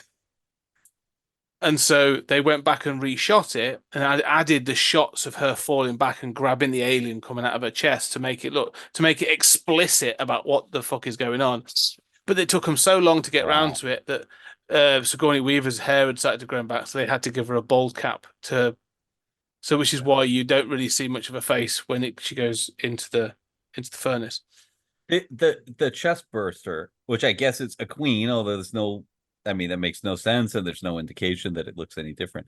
The fact that it falls out as she is falling is so truly painful. And then, I mean, it's kind of poetic that she Mm-hmm. holds it like a child and pulls it close to her, to make sure it dies. But I mean, I almost burst into laughter as it burst out of her as she's falling. Yeah, It's yeah, bad. it is. It's very heavy-handed. It's very cheesy. Um, Final point I want to make before we sort of really wrap up. It kind of hit me today, well, as I watched this film, that this is Fincher had done other stuff, but this is his first feature film, or he's classed it his first feature film. It was a bad experience. We followed up with Seven, so he kind of like and then the Redeemed game. himself. He redeemed himself Yeah. with the next couple of films, so fair play to him. But this was his first film, and I thought, oh, okay, that's interesting. I went back. Aliens was Cameron's third film. So he hadn't made anything big. He'd done Piranha 2, The Terminator, and he made Aliens. Alien was Ridley Scott's second film. So one of the things that sort of highlighted to me was, they were looking at young directors, inexperienced. Like this wasn't like them pulling in, like, oh, we should be getting, a big time experienced director to sort of ferry this franchise into sort of new territory, or they weren't looking and saying, cool, we should be looking at, I don't know, Can we get Spielberg? can we get Spielberg in? Yeah. Or, other people that would be known in the 80s, like John Carpenter, or, you know, um, Wouldn't you have loved to see the 80s, early 90s John Carpenter alien yeah. movie? Oh, it would have been amazing. Like, well, like Richard Donner or someone like that, that's a steady set of hands that would take this to thing. It kind of feels to me a little bit like, I know that, the behind the scenes stories of each of these films is fraught with studio interference. Every single one of them has got masses of studio interference. James Cameron, being the belligerent kind of guy that he is, got his way in a lot of sort of these. But there's definitely you can feel it with this, and I wonder if there is that thing of 20th Century Fox at the time thinking, we can get in these young directors, we can smack them around and do what they will do as we tell them to do. And it will be good on their resume because they've got something from the Alien franchise. Yeah, Do you know I what I mean? definitely feel that. I Yeah. definitely do feel that. And I also feel like they got him cheap, right? Yes. Like, like you pointed out, this is not the $200 million franchise. This is Fox. It brings them cheap. And these three directors, I mean, it is stunning that these, three directors were involved in the same franchise. I mean, that should be a giant feather in the cap of this franchise. And instead, obviously, this is the third one, is like the weakest Fincher film, Yeah. And Fincher went on, I mean, Oh, Fincher was yeah. the real thing, right? But Yes. yeah, I mean, it's a fantastic set of three, but I think you're right that they're getting them in early, and there's a lot of studio interference. I like what you're saying, but we can slap them around, um, you mentioned John Carpenter. What about David Cronenberg? Can you imagine? And David Yeah. Cronenberg, you could have gotten for, not a ton of money. I mean, he was famous for body horror and, but independent Canadian film, right? I mean, you could have gotten Cronenberg to do some weird alien movie, that was just like, yeah, there's not a lot of lore yet. Can you imagine the weird alien movie Cronenberg would have made? I would have Especially loved 'cause to have it's seen that. about body horror. I mean, it feels like Yeah, he almost feels like an obvious choice, doesn't he, really? Um, absolutely. But yeah. but then you would have wanted him to have a little more free reign. hmm Yeah. Yeah, no, I think you're right. And unfortunately, Fincher gets the worst of it. Oh, yeah. No, yes. I think the studio at that point was like, we want to do something in particular. I don't think it would work for them. Interesting, their choice for the next film. We'll talk about that in the next thing. They go very different. Like, we want to go completely different. We're going to get a French director. Mm. We're covering twice in this season. Because he also All right. directed Delicatessen. Oh, okay. I did not know that. Yeah. So that was his first film. In fact, it was the film he did before. He did this, and he did a couple of and City of Lost Children was the film he did Yeah, yeah, yeah. just before Alien Resurrection. So Well, I mean, he's got real chops. yeah. Again, like, the for some reason the Alien franchise attracts, these directors who, are sort of like above the material that they're doing. But I do think that it's like the best thing you could do in a franchise is attract, look, directors and writers much more important than your stars. And the stars might bring in the box office, but in the long run, having quality stuff by, important writers and important directors, the reality is, a movie by one of those people is always going to be interesting. And at the worst case scenario, it's a important footnote that's always going to be cited in their career. Mm. And I think there is a kind of, not exactly what they did with too much interference, but I do think that, it is to the Alien franchise's credit that it has this. And it's been one of the reasons, frankly, why the Alien franchise has had the feat that it's had, Mm. as opposed to, say, like RoboCop, which I think, I mean, I think intellectually, I love the RoboCop stuff, but has not had the same quality of talent. That's a series we will do. We will make sure we do all of those, including the reboot. Yes. No, it's interesting. I mean, we talk about people like, I think certain actors recognize that. I think what you've just said, certain actors wholly recognize that and realize that the star is made by the material. I think that's what's made Tom Cruise's career, to be perfectly honest. I think he recognized that and has worked with some, make sure that he works with some astounding people. And I think, there's others. I think Schwarzenegger did that for a period as well. That made sure that he was working with interesting and certain directors and writers. But yeah. Anyway, let's wrap up on Alien 3. So, any final thoughts then on Alien 3 or Alien Cubed? I'm not sure. I'm still not sure why you like this more than I do. I mean, it seems we agree on everything. I think the prison setting, and the running through the tunnels and stuff, and the alien being scary. I think that stuff maybe works marginally better for you. I definitely see, like, there's a version of this movie that I would like, there's maybe 20 minutes of interesting solid stuff here. I'm not sure that it shouldn't be the third one in the series, but yeah, I think we agree on most of it. I just, look, a huge part of this is it starts really poorly Yeah. with, we agree on that. It's not connected to aliens. It's such a, like, why are you going in this direction start to it. And it ends really poorly. I also remember when this came out, this was the first one I remember seeing in theaters. And I remember even watching this on my TV at home, when those credits start rolling, I just feel such a sense of disappointment. I'm like, well, that was a letdown. So it starts weak and it ends weak. And yeah, there's some good stuff along the way, but ultimately not enough to kind of coalesce into a film.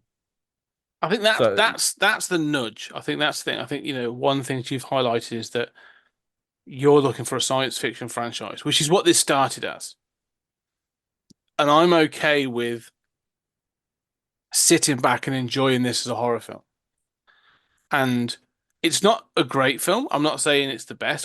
There is something about this, and especially I would say I will strongly say this: the director's cut or the extended cut as is much better. Like, some of the stuff is much more fleshed out. It's a I'm not going to make any. I wouldn't. I'm not going to make you watch it. It's about, I think it's about 18 minutes longer. So there's quite a substantial sort of chunk of stuff. It changes some of the sort of the opening and the ending. So there's some, not saying it makes them better, but it definitely adds things in. And I much prefer that version. There's an assembly cut which adds in a whole, I think, 35 minutes overall. I've never seen, but apparently that's even better. But yeah, it's one of those. I don't know. There is something about this film that I've never been attached enough to the Alien franchise to be like, oh, I think it's really shitty that Newt and Hicks don't make it back. I'm disappointed. I think it's a clearing of the baggage, as I say. But once it's kind of done, I'm not attached, to go, oh, I want them back. I'm sort of like, yeah, okay, that's what happened. I shall move on and I follow on through the story. I like the prison. I will even say, I think the prison setup as a industrial gothic setting works better than the first film, Spaceship. I like it. I like the sort of the color choices in this film. I think it looks cool. I like some of the performances. I think Charles S. Dutton is really good as Dylan. I always like Brian Glover. I think that's a part of it. Like, I like to sort of, there's like character actor bingo where I'm like, I know you, I know you. Pete Postlethwaite pops up, cool. Um, Stuff like that where I don't know, I just enjoy this thing of people being sort of like, um, there's just little moments in this film that work for me. Like I said, the whole candle piece where the sort of the candles are going out and then they're measuring. That's a cool scene. It's messy in its geography. It's kind of messy in sort of the killings where I think there should be more inventiveness in how people are killed. And the end with the running around is still fun. I think there's some great fun where they've sort of got it working. And at one point, one of the characters is Morse, actually, the one that's left. He's like, we need to rethink this. My door doesn't shut, and there's bits of like how the whole place doesn't work. There's just stuff I like in this. It's kind of like but I can also look at it and go, oh, this is a mess. Like, this is not as good as Alien or Aliens, but I'm liking this enough, and I actually prefer the extended cut that I actually think, no, this is a good film. They were choosing to go in a horror direction. I think that was a wise choice for what the 90s were doing. I don't think they were ready for a science fiction franchise at the time. I think that's what we should have got now. And it makes me interested to see what we're going to get from Alien Romulus, because the guy who is directing that is a horror director. Evil Dead, Don't Breathe, and now Alien. So it's interesting to see where they're going to go with that.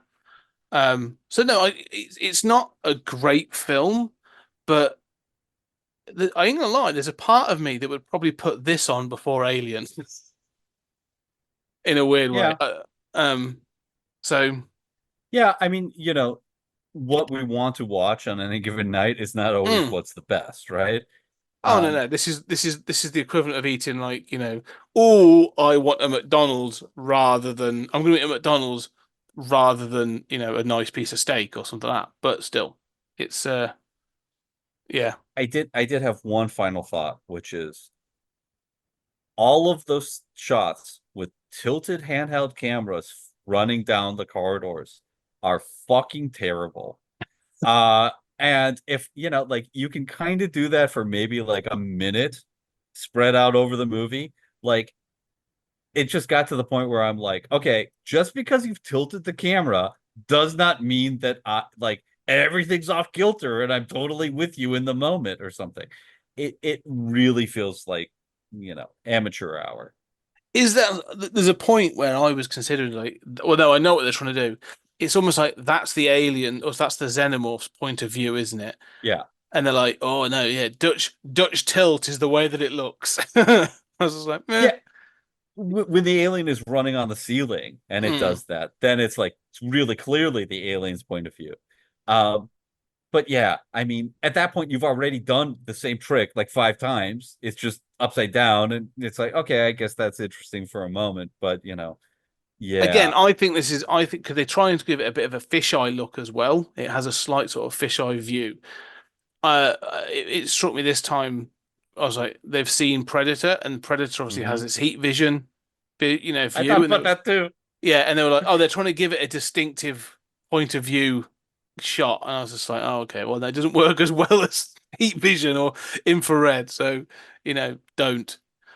Yeah, Yeah, no, I had the same thought. yeah. So anyway, we shall wrap it there. Yes, so we will be going to Alien Resurrection, partly written by Joss Whedon. So it has you know, it has certain contributions and a director that we're going to be covering twice in this franchise. Of you know, a French surrealist dark comedy notorious for. So it'd be interesting to see how that sort of pans out. Um, and an interesting cast, including like Ron Perlman. So this is who he'd worked with Mhm. on The City of Lost Children. So and other French actors. So it's an interesting chapter in the Alien franchise. But does it work? Is going what we're going to find out. So next week on the next episode, we will be talking about Alien Resurrection. Anyway, Julian, for now, thank you very much. Thank you. I'm looking forward to Alien Resurrection and to Alien Romulus. Yes, no, I'm getting quite hyped for it now. So, ladies and gentlemen, go back if you just listen to this. Go back and check out. You know, we talked about Alien and Aliens, now Alien 3, and all of our post-apocalyptic films we've done. We've done the Mad Max franchise, and we've done a whole series of other films as well. Before we get on to, and if you do like what we're doing, go leave a review on your podcast catcher where you are listening. Just go down, leave us a couple of stars, preferably 5. That's usually the big number we like to aim for. Mm-hmm. And a review if you're feeling ultra generous. If you really like it, come and check out the Patreon. You get more films reviewed between Julian and I, and you get things like Trekking Through the Twilight Zone, where we are working our way through the Twilight Zone. We're pretty much done with season 5, and there's other things on there as well. So go check those out. But for now, thank you very much, and we shall see you on the next episode.